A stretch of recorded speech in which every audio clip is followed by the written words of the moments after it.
ఓం శ్రీమాత్రే నమః. వీడియో చూసే ముందు లైక్ చేసి ఇంకా సబ్స్క్రైబ్ చేసుకొని వాళ్ళుంటే సబ్స్క్రైబ్ చేసుకొని వీడియో చూడండి. వాస్తు శాస్త్రం ప్రకారం విపరీతమైన సంపదను ప్రసాదించే కొన్ని అదృష్టం మొక్కలు ఉంటాయి. అలాంటి అదృష్టం మొక్కలు మీ ఇంటి దగ్గర ఉంటే మాత్రం మీ ఇల్లంతా డబ్బుతో నిండిపోతుంది. డబ్బును ఆకర్షించే మొక్కల గురించి ఈ వీడియోలో ఇప్పుడు తెలుసుకుందాం. ప్రతి ఒక్కరి ఇంటి ముందు ఖచ్చితంగా ఉండాల్సిన మొక్క తులసి మొక్క. మీ ఇంట్లో తులసి మొక్క లేకపోతే ఏదైనా ఒక శుక్రవారం నాడు మీ ఇంటికి తులసి మొక్కను తెచ్చుకొని మీ ఇంటి ఈశాన్య దిశలో పెట్టుకోండి. తులసి మొక్కలో ముక్కోటి దేవతలు కొలువై ఉంటారు. సంపదకు దేవతైన లక్ష్మీదేవి తులసి మొక్కలో నివాసం ఉంటుంది. కాబట్టి తులసి మొక్క ఉన్న ఇంట్లో ఎలాంటి కష్టాలు లేకుండా ఇల్లంతా సుఖ సంతోషాలతో నిండిపోతుంది. ప్రతిరోజు ఉదయం నిద్ర లేవగానే ముందుగా తులసి మొక్కను చూస్తే ముక్కోటి దేవతల ఆశీర్వాదం పొందవచ్చు. అలాగే ప్రతిరోజు ఉదయం స్నానం చేసిన తర్వాత తులసికి నీళ్లు పోసి 3 ప్రదక్షిణాలు చేస్తే స్త్రీలకు దీర్ఘ సుమంగళి ప్రాప్తి కలుగుతుంది. మీ భర్త ఆదాయం విపరీతంగా పెరుగుతుంది. ఇంట్లో డబ్బు సమస్యలే ఉండవు. ప్రతి శుక్రవారం నాడు తులసి ముందు దీపం వెలిగించి తులసి మాతకు నమస్కారం చేసుకుంటే విపరీతమైన ధనలాభం కలుగుతుంది. మీ ఇల్లంతా అష్టైశ్వర్యాలతో నిండిపోతుంది. అలాగే ప్రతి ఒక్కరి ఇంట్లో ఖచ్చితంగా ఉండవలసిన రెండవ మొక్క ఉసిరి మొక్క. లక్ష్మీదేవి కన్నీటి నుండి ఉసిరి మొక్క ఉద్భవించింది. ఉసిరి మొక్కను విష్ణు స్వరూపంగా పోలుస్తారు. కాబట్టి విష్ణు రూపమైన ఉసిరి మొక్కను అలాగే లక్ష్మి స్వరూపమైన తులసి మొక్కను పక్కపక్కన ఉంచితే కోటి జన్మల పుణ్య ఫలితం లభిస్తుంది. 7 తరాల ఐశ్వర్యం మీ ఇంటికి కలుగుతుంది. ఈ 2 మొక్కలు మీ ఇంటి దగ్గర ఉంటే మాత్రం అంతులేని ఐశ్వర్యం, విపరీతమైన ధనలాభం సిద్ధిస్తుంది.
శంఖం పూలతో దేవుడిని పూజిస్తే కోరిన కోరికలు నెరవేరుతాయి.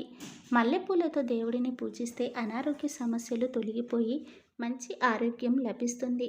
అలాగే ప్రతి శుక్రవారం నాడు ఎర్ర గులాబీ పూలతో లక్ష్మీదేవిని పూజిస్తే ఆర్థిక ఇబ్బందులు తొలగిపోయి అష్టైశ్వర్యాలు కలుగుతాయి. విచ్చని పూలను దేవునికి పెట్టకూడదు. దేవుని పూజలో మొగ్గలను ఉపయోగిస్తే మీ పిల్లలకు అనారోగ్య సమస్యలు ఏర్పడతాయి. దేవుని పూజలో విడి పూలు కన్నా మాలగా కట్టిన పూలతో పూజ చేస్తేనే రెట్టింపు పుణ్య ఫలితం లభిస్తుంది. గన్నేరు పూలతో దేవుడిని పూజిస్తే వ్యాపారంలో అధిక లాభాలు వస్తాయి. పవిత్రమైన కార్తీక మాసంలో రవి చెట్టులో విష్ణుదేవుడు కొలువై ఉంటాడు. కాబట్టి కార్తీక మాసంలో రవి చెట్టుకు నీళ్లు పోసిన రవి చెట్టును ముట్టుకున్నా సరే విష్ణుదేవుని ఆశీర్వాదంతో మీ జీవితంలో ఉన్న కష్టాలన్నీ తొలగిపోయి అఖండ రాజయోగం కలుగుతుంది. సొంతింటి కళ త్వరగా నెరవేరాలంటే పవిత్రమైన కార్తీక మాసంలో రవి చెట్టు కింద నెయ్యి దీపం వెలిగించి 5 ప్రదక్షిణాలు చేస్తే మీ సొంతింటి కళ త్వరగా నెరవేరుతుంది. అలాగే భూములు కొను అవకాశాలు కూడా ఉంటాయి. అలాగే పెళ్లి కాని వారు ఎవరైనా సరే రవి చెట్టు కొమ్మకు ఎరుపు దారం కట్టి రవి చెట్టుకు నమస్కారం చేసుకుంటే మంచి సంబంధం కుదురుతుంది. వివాహంలో ఎటువంటి సమస్యలు లేకుండా ఉంటాయి. అన్నిటికన్నా ముఖ్యంగా రవి చెట్టు కింద ఒక పిండి దీపం వెలిగించి రవి చెట్టుకు నమస్కారం చేసుకుంటే అనంతమైన ధనలాభం కలుగుతుంది. డబ్బు సమస్యలన్నీ తొలగిపోతాయి.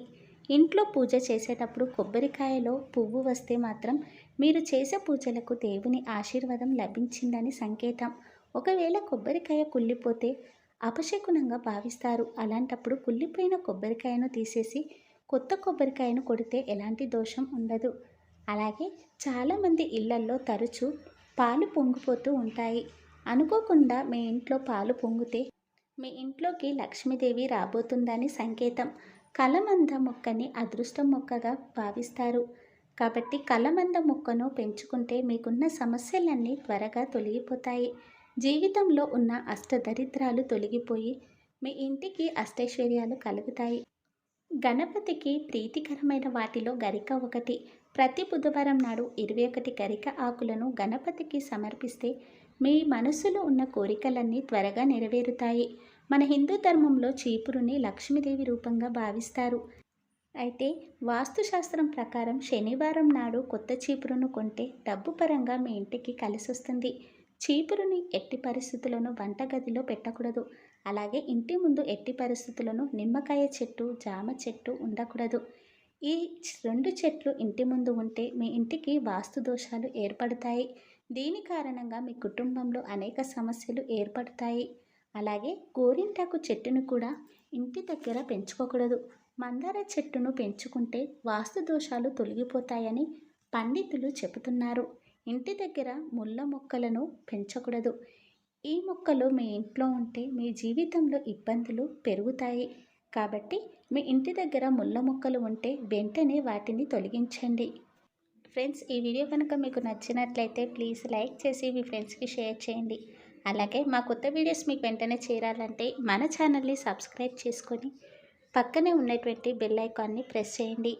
ధన్యవాదములు. Thank you. ఓం నమః శివాయ. శ్రీమాత్రే నమః.